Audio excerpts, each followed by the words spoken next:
Hey guys! If you're someone with a skilled work experience in your country and are looking to immigrate to Canada permanently, then the Atlantic Immigration Program is just for you. So, in this video, we look into the eligibility criteria, some of the documentations, the processing, and costs associated with the Atlantic Immigration Program. Guys, if you're looking to immigrate to Canada permanently and are not sure what are the different types of program, then do check out this video on the top. And please make sure to stay tuned till the end of the video so that you don't miss out on any required information for the Atlantic Immigration Program.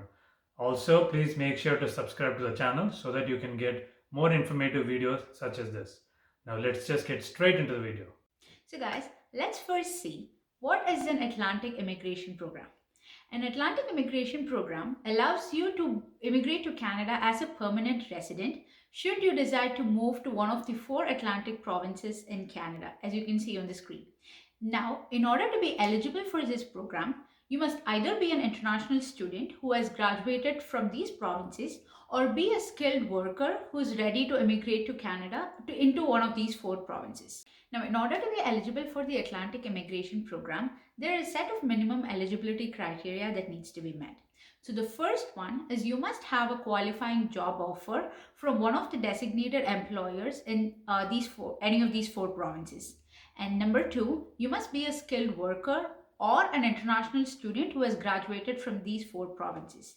And number three, you have to meet the minimum language requirements. Number four, you have to meet the minimum educational requirements. And number five, you must have enough funds to support yourself. Now, let us look into each of these different criteria in detail. Criteria number one, designated job offer from an employer in these four provinces. Guys, you need to make sure that you have a job offer from a designated employer in these four Atlantic provinces.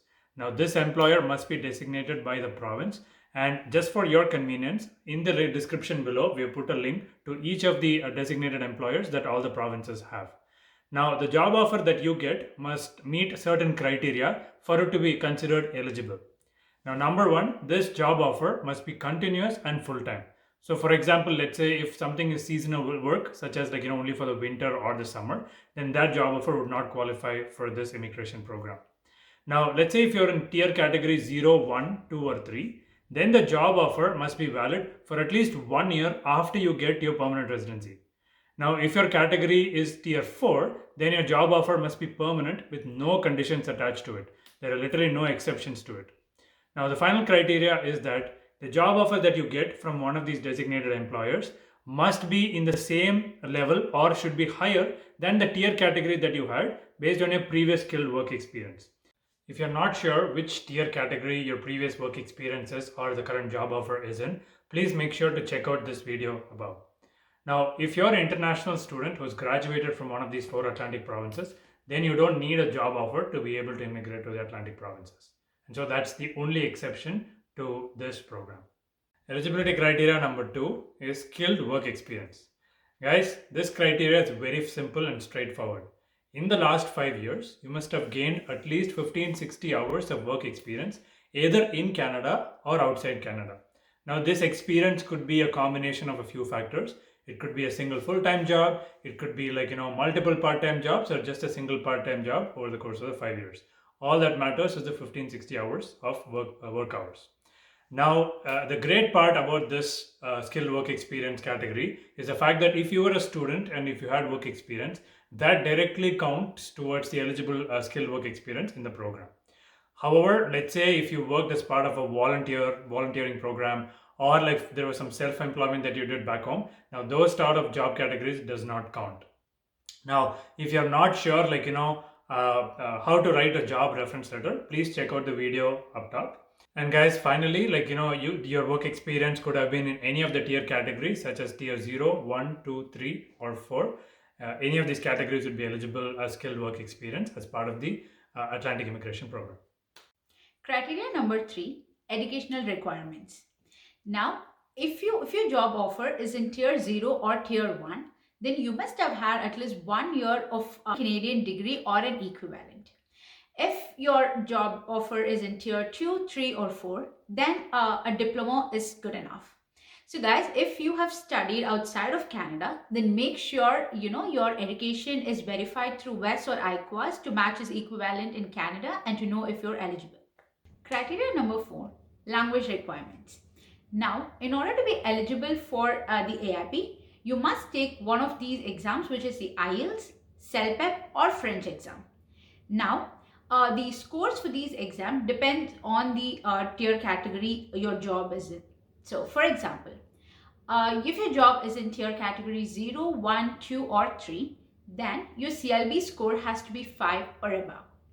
Now, if your job offer is in tier category 4, then your score can be as low as 4.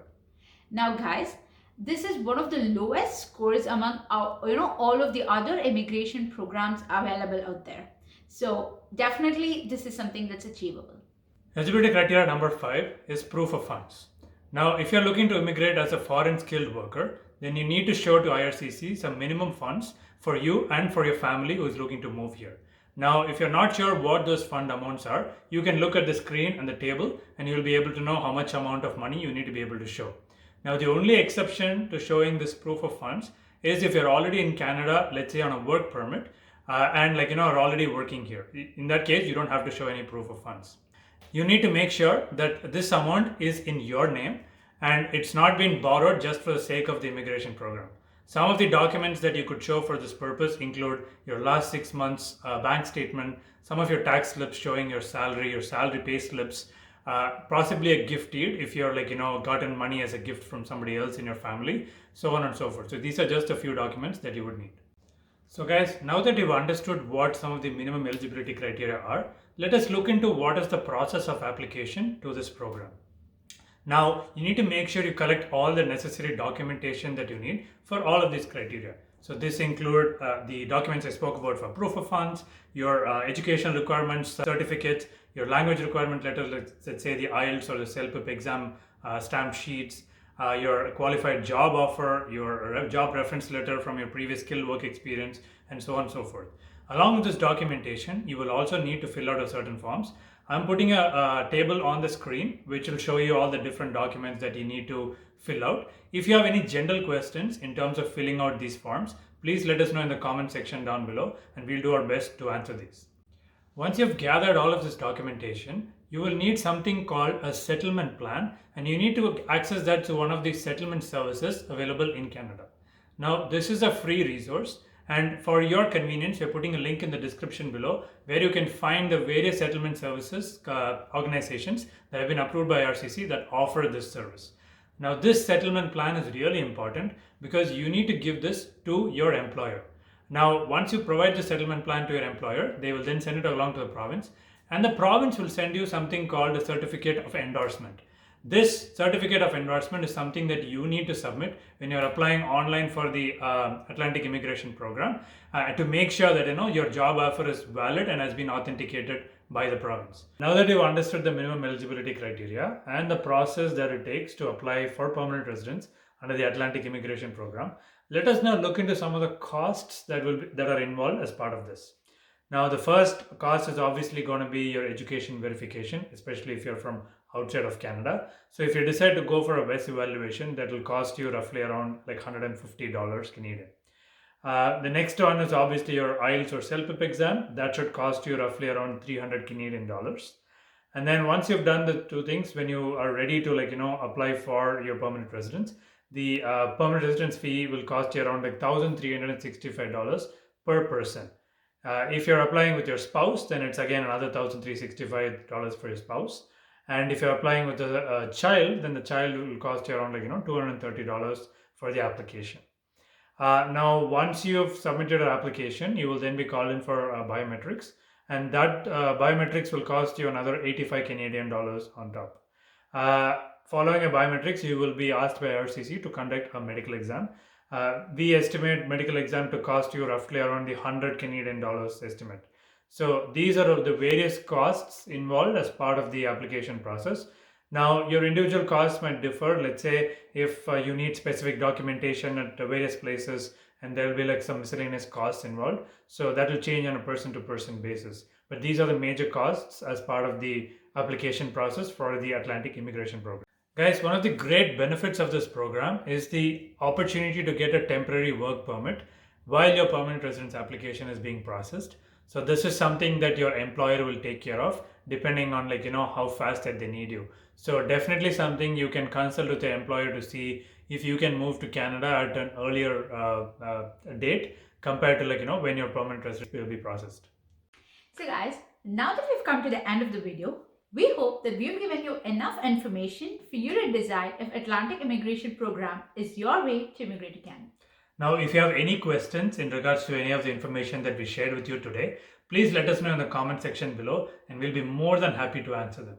In the meanwhile, please like this video so that other people will be able to get to know about this information, and please don't forget to subscribe to the channel so that you'll be updated on future videos when we post them. Now stay tuned for our next video. Until then, Bye-bye. bye.